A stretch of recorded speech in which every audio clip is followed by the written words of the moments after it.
الحلقا في القلب مشاعر أخفيها قد أشرقت الشمس عليها عن خطط. بسم الله الرحمن الرحيم. السلام عليكم ورحمة الله وبركاته. الحمد لله الذي أوضح الطريق إلى سبيل المهتدين وسهل منهج السعادة للمتقين وأبصر بصائر المصدقين بأنواع العلوم والأحكام في الدين. أشهد أن لا إله إلا الله المالك الحق المبين، وأشهد أن سيدنا محمد رسول الله الصادق الوعد الأمين. اللهم فصل وسلم على سيدنا محمد وعلى آله وصحبه ومن تبعهم بإحسان إلى يوم الدين. أما بعد فيا عباد الله، اتقوا الله حق تقاته ولا تموتن إلا وأنتم مسلمون. فقال الله تعالى في القرآن الكريم: أعوذ بالله من الشيطان الرجيم، بسم الله الرحمن الرحيم. وإذ قال إبراهيم ربي جعل هذا بلدا آمنا وارزق أهله من الثمرات من آمن منهم بالله واليوم الآخر قال ومن كفر فأمتعه قليلا ثم أضطره إلى عذاب النار وبئس المصير. Sadaqallahul azim. Bapak-bapak sidang jemaah Jumat, para tamu Allah yang berbahagia, rasa puji dan syukur kita kehadirat Allah yang telah menghadirkan kita di rumahnya yang penuh berkah ini. Sungguh kehadiran kita saat ini bukan semata atas keinginan kita. Kalaulah Allah tidak berkehendak, tentu tidak di sini adanya kita saat ini. Keberadaan kita di rumah Allah dalam menunaikan ibadah salat Jumat pertanda baik bagi kita, di mana Allah menginginkan keselamatan hidup kita dunia dan akhirat. Untuk itu, mari kita sempurnakan ibadah yang singkat ini dengan mengikhlaskan niat kita, mengkhusyukkan hati dan pikiran kita, sembari kita berdoa kepada Allah. Ya Allah, ya Tuhan kami, mohon terima segala amal ibadah kami, ampuni seluruh dosa dan maksiat kami, dan jadikan kami ahli surga hendaknya. Amin ya rabbal alamin. Salawat beriring salam buat baginda Rasulullah Muhammad sallallahu alaihi wasallam. Allahumma salli ala sayyidina Muhammad wa ala ali sayyidina Muhammad. Satu-satunya nabi yang diberi kehormatan dan kemuliaan oleh Allah dengan syafaatnya di yaumil mahsyar. Tidak ada satupun umatnya nanti yang bisa dekat dengan beliau sampai ke surga, kecuali umatnya yang mencintai Rasulullah, yang mengamalkan sunnahnya dan rajin berselawat kepadanya. Wabil khusus di hari Jumat ini, salah satu amalan sunnah yang sangat dianjurkan kepada kita sampai terbenam matahari nanti adalah memperbanyak berselawat kepada junjungan kita Nabi besar Muhammad sallallahu alaihi wasallam. Sidang jemaah Jumat tamu Allah yang berbahagia, khutbah singkat kita ini kita beri judul dengan Bersatu Mewujudkan Indonesia yang Aman dan Damai. Kenapa judul ini khatib pilih? Karena saat ini di hadapan kita sedang terjadi tragedi kemanusiaan. Suriah masih berdarah, pecah perang saudara di Sudan. Ukraina Rusia masih berkecamuk. Baru saja saudara kita Palestina Israel saling bantai. Tidak satupun manusia yang menginginkan perperangan. Tidak satupun manusia yang menginginkan kehancuran. Tak ada orang yang tak ingin damai. Maka kedamaian, keamanan utamanya adalah ikhtiar kita, pilihan kita. Kalau kita ingin damai, kita ingin aman, kuncinya ada pada diri kita masing-masing. Baik secara individu, bermasyarakat, berbangsa dan bernegara. Sedih kita melihat saudara-saudara kita, walaupun mereka bukan Islam sekalipun, kita tidak ingin ada nyawa yang terbuang sia-sia. Kita tidak ingin ada darah yang tumpah tanpa makna. Itu suatu keniscayaan bagi kita umat Islam. Nabi kita Muhammad sallallahu alaihi wasallam memberikan teladan yang begitu indah kepada kita. Beliau menghargai manusia bukan hanya karena agamanya, bukan hanya karena suku, kelompok dan golongannya. Setiap manusia dihargai oleh Rasulullah. Dalam kisah nyata diriwayatkan oleh Imam Al-Bukhari, dinyatakan ketika itu Rasulullah sallallahu alaihi wasallam sedang duduk bersama sahabatnya. Melintaslah sekelompok orang sedang menandu jenazah. Melihat roman-roman yang menandu, Rasulullah tahu itu orang Yahudi. Rasul tidak pikir panjang. Beliau berdiri menghormati jenazah yang lewat. Di antara sahabat ada yang berkata, "Ya Rasulullah, itu adalah orang Yahudi, musuh Islam." Rasul menjawab seketika, "Bukankah dia juga manusia? Karena dia manusia, aku hormati," kata Rasulullah. Begitulah prinsip azas yang dianut oleh ajaran Islam. Kita saling menghargai, kita saling bertoleransi. Untuk itu Islam jangan diragukan lagi. Namun sayangnya memang ada beberapa segelintir orang yang mempolitisir, yang menggelincirkan Islam agama intoleran, Islam agama teroris dan sebagainya. Wallahi, itu hanya sebuah propaganda saja. Sesungguhnya Islam itu adalah kedamaian. Sebab kenapa? Allah Subhanahu wa taala menuntun kita dalam Al-Quran melalui lisan Nabi Ibrahim. Allah ajarkan sebuah doa bagi kita. Ini tidak hanya sekedar doa. Doa yang mesti ada ikhtiarnya. Doa yang mesti diimplementasikan. Doa bukan yang sekedar wacana. Apalagi doa yang berbuatan politik. Bukan itu adanya. Di surat kedua misalnya, ayat 126 Al-Baqarah, Allah katakan, "Wa idh qala Ibrahimu." Ingatlah ketika Ibrahim berkata, "Rabbi ja'al hadza baladan amina." Wahai Tuhanku, mohon jadikan negeri kami ini negeri yang aman. Sidang jemaah Jumat tamu Allah yang berbahagia, kenapa Ibrahim tidak minta negeri yang kaya? Kenapa Ibrahim tidak minta negeri yang hebat? Kenapa Ibrahim tidak minta negeri yang luas misalnya? Tidak. Pilar utama suatu bangsa adalah keamanannya. Hebat, penuh dengan teknologi, kaya raya, luas wilayahnya.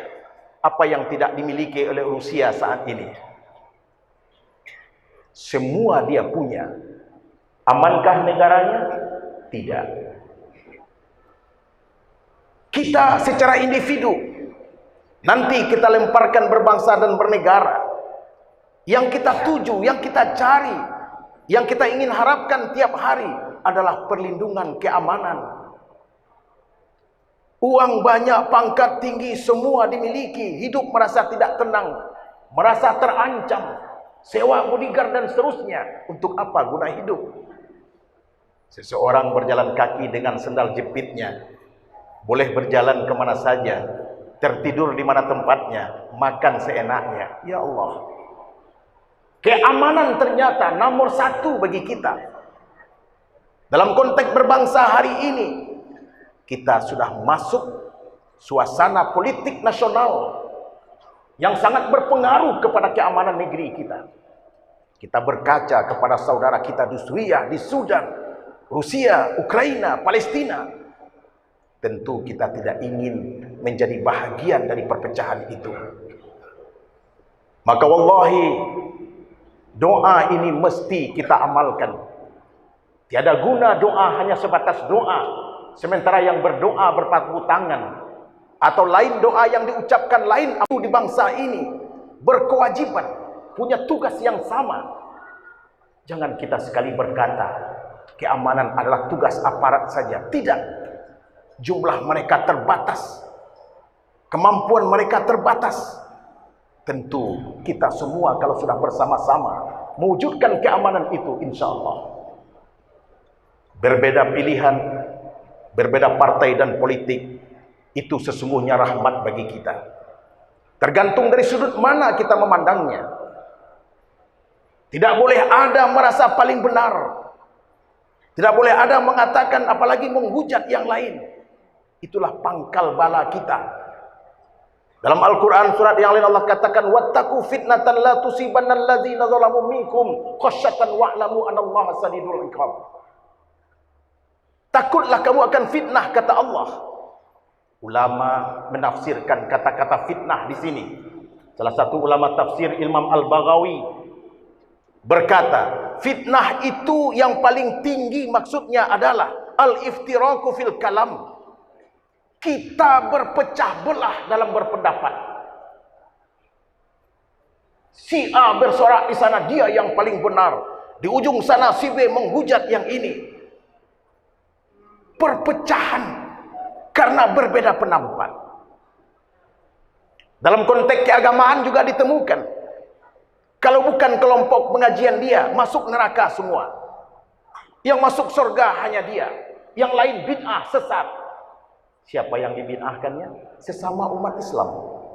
Siapa yang dihujatnya sesat? Orang yang kiblatnya sama dengan dia. Ini pangkal fitnah kita. Maka ini merajalela tiap hari. Kita saksikan, kita dengarkan melalui handphone kita, melalui media yang kita ikuti. Terjadilah perpecahan. Iftirakul kalam, bertikai pendapat. Boleh bertikai pendapat. Tidak ada larangan untuk berbeda pendapat. Cuman yang masalah adalah hanya mengatakan pendapat kita yang benar, orang semua salah. Itu dilarang. Dan benar juga ketika Rasulullah mengangkat tangan ke langit berdoa kepada Allah. 3 doa Rasulullah ketika itu, di mana doa Nabi Muhammad itu mustajab. Dari 3 yang beliau doakan, 1 tidak Allah kabulkan di dunia ini. Apa kata Rasulullah? Wahai Tuhanku, janganlah engkau musnahkan umatku karena wabah penyakit. Diijabah oleh Allah. Maka walau bagaimanapun hebatnya corona, umat Islam tidak akan tamat karena corona. Doa kedua Rasulullah, wahai Tuhanku, jangan engkau musnahkan umatku karena kelaparan. Insya Allah semiskin apapun kita tidak akan pernah musnah karena kelaparan. Yang terakhir Rasulullah berdoa, wahai Tuhanku, jangan binasakan umatku karena perpecahan. Yang ini tidak dikabulkan oleh Allah.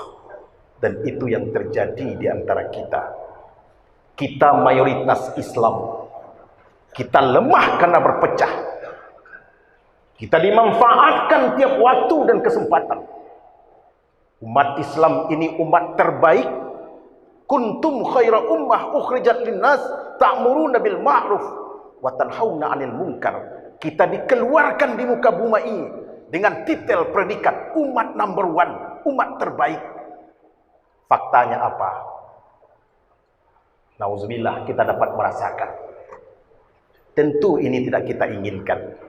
Maka apapunlah judulnya, apapun aktivitas kita, dimanapun profesi yang kita lakukan hari ini, mari bersatu kita mewujudkan Indonesia damai.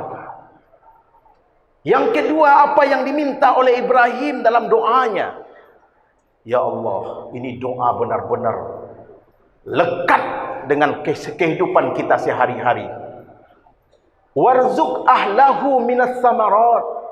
Ya Allah, berilah rezeki kepada mereka dari buah-buahan. Kiranya Bapak sidang Jumat yang berbahagia, kalau negeri kita aman, rezeki pasti berlimpah. Kalau negeri kacau, negeri yang tidak tenang dan damai, rezeki apa yang akan kita harapkan? Mana ada negara yang sedang berkonflik, rezekinya lancar-lancar saja? Tidak ada.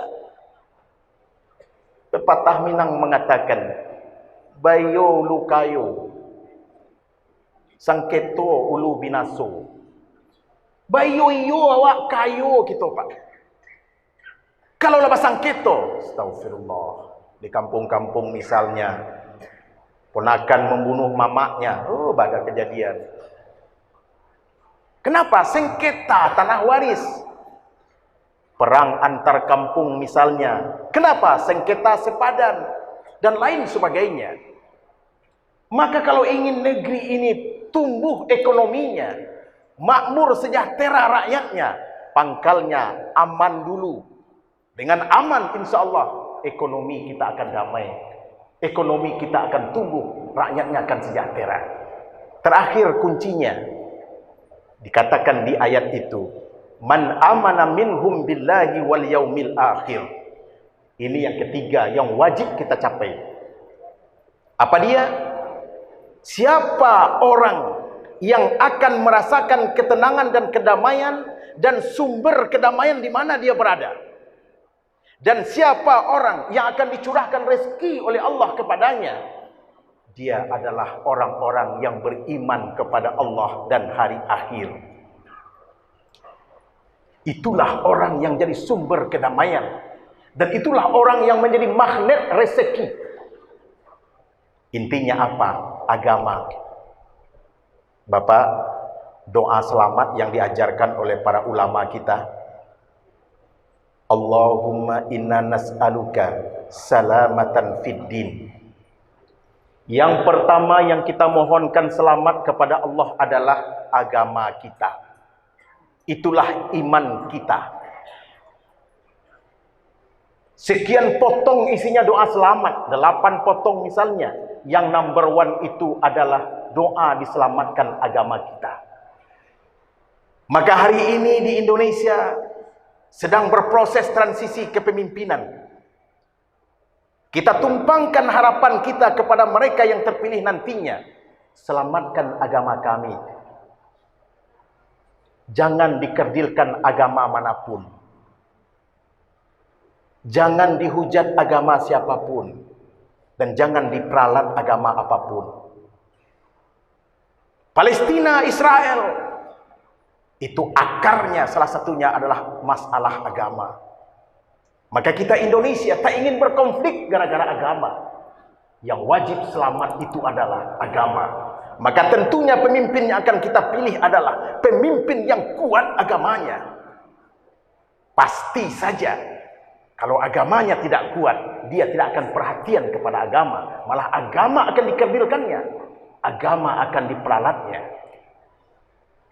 Kedua, pemimpin yang akan kita pilih kelak, pemimpin yang memastikan keamanan negeri ini. Kalau dia sumber perpecahan, dia menjadi boneka bagi sebuah kekuasaan, nauzubillah, tidak. Kita akan diobok-obok, kita akan dibenturkan, kita akan dihancurkan sesama kita. Benar juga Pak, melintas di media kita misalnya, walaupun itu tidak benar sepenuhnya, ada quote berkata, seburuk-buruk Yahudi, dia rampok tanah orang untuk rakyatnya. Dan ada di negeri lain, seburuk-buruk pemerintahannya, dia rampok tanah rakyatnya untuk orang lain. Tentu kita tidak ingin seperti itu. Maka kita pastikan pemimpin kita ke depan yang benar-benar mampu mengamankan bangsa ini dari penindasan dan dongrongan siapa saja. Terakhir tentu ekonomi salah satu kuncinya. Kita sudah aman perut lapar. Maka kata orang Padang, orang Minang, baca kak berhadapan dia orang bisa diantisipasi. Tapi kalau baca kak juga galang-galang, susah kita menghadapinya. Ekonomi itu salah satu syarat untuk kita bisa berdamai. Salah satu pangkal perselisihan adalah sektor ekonomi. Negara-negara lemah dijajah, Negara-negara lemah dikuasai asetnya, itu karena ekonominya. Maka inilah pilar untuk kita bersatu, mewujudkan Indonesia aman dan damai. Kita pilih pemimpin yang kuat agamanya, meyakinkan kita untuk keamanan negeri kita, dan kita yakin di tangan mereka ekonomi tumbuh untuk mensejahterakan rakyatnya. Kiranya demikian khutbah singkat kita. Semoga bermanfaat bagi khatib dan kita bersama. Fa'tabiru ya ulil albab la'allakum turhamun.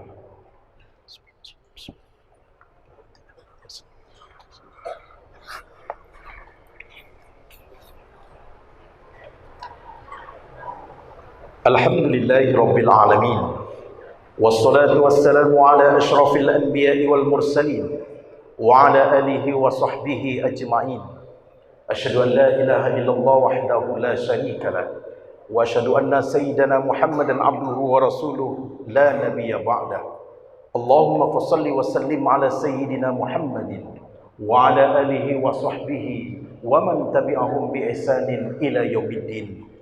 Amma ba'du fa ya ibadallah ittaqullaha haqqa tuqatih wa la tamutunna illa wa antum muslimun. Faqala Allah ta'ala fil Qur'anil Karim, a'udzu billahi minasy syaithanir rajim. Bismillahirrahmanirrahim.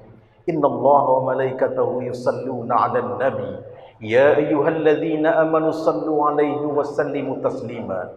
Allahumma salli 'ala Muhammad wa 'ala ali Muhammad kama sallaita 'ala Ibrahim wa 'ala ali Ibrahim wa barik 'ala Muhammad wa 'ala ali Muhammad kama barakta 'ala Ibrahim wa 'ala ali Ibrahim fil 'alamin innaka Hamidum Majid. Allahumma ighfir lil muslimina wal muslimat wal mu'minina wal mu'minat al ahya'i minhum wal amwat. Allahumma hdina ila siratil mustaqim. Allahumma hdina bihidayatil Qur'an. Allahumma asturna bisitrikal jamil. Sallimna ya Allah, sallimna ya Rahman, sallimna ya Rahim birahmatika ya arhamar rahimin. Allahumma bihaqqil Fatihati ya farijal hammi ya kashifal ghammi ya man li ibadi yaghfiru wa yarhamu ya dafi'al bala'i ya Allah, ya dafi'al bala'i ya Rahman, ya dafi'al bala'i ya Rahim. Rabbana atina fid dunya hasanah wa fil akhirati hasanah wa qina azaban nar. Ibadallah, innallaha ya'muru bil 'adli wal ihsan wa ita'i dzil qurba wa yanha 'anil fahsya'i wal munkar wal baghi ya'idukum la'allakum tadhakkarun. Fadhkurullaha yadhkurkum wa la dzikrullahi akbar.